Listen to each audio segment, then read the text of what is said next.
Army Agniveer 2026-এর জন্য নতুন batch open হয়েছে। আমাদের অফলাইনে ব্যাচ শুরু হয়েছে 15ই আগস্ট থেকে।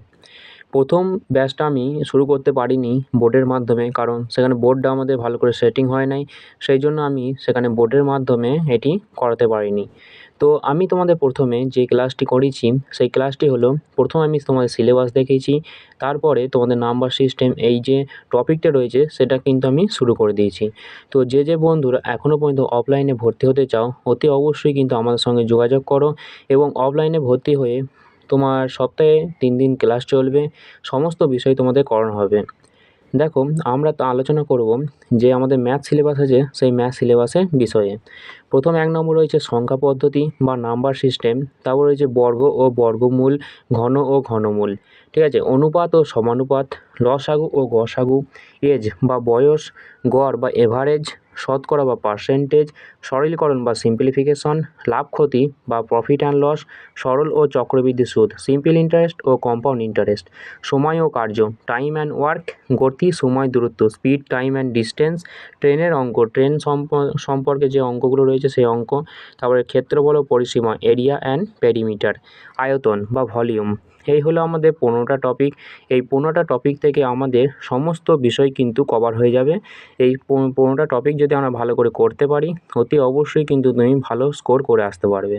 তো প্রথমে আমাদের শুরু করার জন্য আমাদের মনে রাখতে হবে, দেখো 2 থেকে 25 পর্যন্ত নামটা আমরা কিন্তু ভালো করে প্র্যাকটিস করব। তারপরে বর্গ ও বর্গমূল, ঘন ও ঘনমূল ভালো করে প্র্যাকটিস করার চেষ্টা করব, ঠিক আছে। তো এইগুলো কিন্তু প্র্যাকটিস করা অত্যন্ত দরকার, না হলে কিন্তু আমরা সে নাম্বার ক্যালকুলেশন করতে গিয়ে সেখানে কিন্তু একটু সমস্যা হতে পারে। আমরা কি করব, দেখো, নাম্বার সিস্টেম বা সংখ্যা পদ্ধতি। তো নাম্বার সিস্টেম করতে গেলে আমাদের কিছু বেসিক ক্লিয়ার করতে হবে। তার মধ্যে হলো তোমার দেখো প্রাকৃতিক সংখ্যা বা আমাদের ন্যাচারাল নাম্বার। ন্যাচারাল নাম্বার কাদের বলা হয়? যে সংখ্যা 1 থেকে শুরু হয়ে অনন্ত পর্যন্ত বা ইনফিনিটি পর্যন্ত চলতে থাকে তাদেরকে বলা হয় ন্যাচারাল নাম্বার বা প্রাকৃতিক সংখ্যা। 2 নম্বরে আমাদের রয়েছে পূর্ণ সংখ্যা বা হোল নাম্বার। আমরা দেখো ন্যাচারাল নাম্বার শুরু করেছি 1 থেকে অনন্ত পর্যন্ত। এখানে হোল নাম্বার অর্থাৎ পূর্ণ সংখ্যা যদি আমি পেতে চাই সেখানে কিন্তু 0টা আমাদের ইনক্লুড হয়ে যাবে, ঠিক আছে। 0 থেকে আমাদের অনন্ত পর্যন্ত অর্থাৎ ইনফিনিটি পর্যন্ত সংখ্যাগুলিকে বলা হবে পূর্ণ সংখ্যা বা হোল নাম্বার। 3 নম্বর কী বলেছে? ইন্টিজার। ইন্টিজার সংখ্যার মধ্যে, ইন্টিজার এই টপিকটার মধ্যে দেখো আমাদের প্লাস মাইনাস যত রকম আছে, যে -6 +6 7, -3 -2 0, তারপরে 25, এসব সমস্ত কিছুই কিন্তু এই ইন্টিজারের মধ্যে ঢুকে যাবে। তারপরে 4 নম্বর হয়েছে জোড় সংখ্যা বা ইভেন নাম্বার। জোড় সংখ্যা কাদের বলবো? যে সংখ্যা আমাদের 2 থেকে শুরু হবে, অর্থাৎ দেখো একটা যদি আমি নিই, একটা কিন্তু জোড় সংখ্যা নয়, একটা কিন্তু আমাদের প্রাকৃতিক সংখ্যা বা ন্যাচারাল নাম্বার, সেখানে কিন্তু জোড় সংখ্যা হবে না। জোড় সংখ্যা তাদেরকেই বলবো যে সংখ্যাগুলি 2 দিয়ে ভাগ করে মিলে যায় সেই সংখ্যাকে জোড় সংখ্যা বলা হয়। তো 2 4 6 8 10 করে অনন্ত পর্যন্ত সংখ্যাগুলিকে বলা হয় জোড় সংখ্যা বা ইভেন নাম্বার। 5 নম্বর রয়েছে বিজোড় সংখ্যা বা অড নাম্বার। বিজোড় সংখ্যা কাদের বলবো? 1 3 5 7 9 11 13 এরকম করে ডট ডট করে তোমাদের অনন্ত পর্যন্ত সংখ্যাগুলিকে বলা হয় বিজোড় সংখ্যা বা অড নাম্বার। তারপরে দেখো আমি একটা লিখে রেখেছি যে 1 হলো প্রাকৃতিক সংখ্যা। হ্যাঁ, 1কে বলা হয় প্রাকৃতিক সংখ্যা বা ন্যাচারাল নাম্বার। 6 নম্বর কী বলছে? অভাজ্য সংখ্যা বা প্রাইম নাম্বার। অভাজ্য সংখ্যা তাদেরকেই বলবো যে সংখ্যাগুলি আমাদের 1 এবং সেই সংখ্যা দ্বারাই মিলে যায় তাদেরকে বলা হয় কিন্তু অভাজ্য সংখ্যা। যেমন ধরো 2 3 5 7 এইগুলো কিন্তু সব অভাজ্য সংখ্যা। তারপরে 7 নম্বর রয়েছে তোমাদের ভাজ্য সংখ্যা বা হলো কম্পোজিটিভ নাম্বার। কম্পোজিট নাম্বার দেখো যেমন হয়েছে 4 6 8 10 এরকম করে। যে সবচেয়ে ছোট ভাজ্য সংখ্যা কী?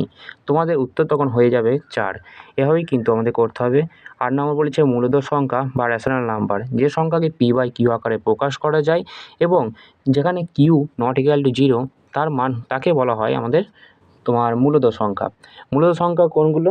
1/2 5/7 ইত্যাদি সংখ্যাগুলিকে বলা হয় মূলদ সংখ্যা।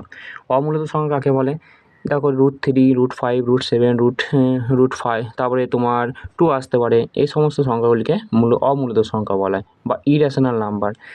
যেমন আমাদের এখানে কিছু উদাহরণ দিয়েছি, সেই উদাহরণগুলো ভালো করে দেখে নেবে।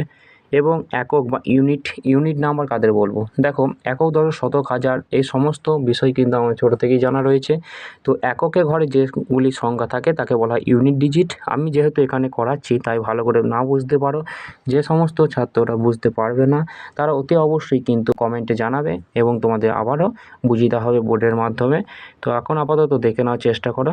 আজকে কিন্তু এই পর্যন্তই আমি তোমাদের করেছি বোর্ডের মাধ্যমে। পরের দিন আমি কিন্তু ক্লাস স্টার্ট করব, মঙ্গলবার থেকে আমার ক্লাস স্টার্ট হবে। তো অতি অবশ্যই তোমরা ভালো করে বোঝার চেষ্টা করবে।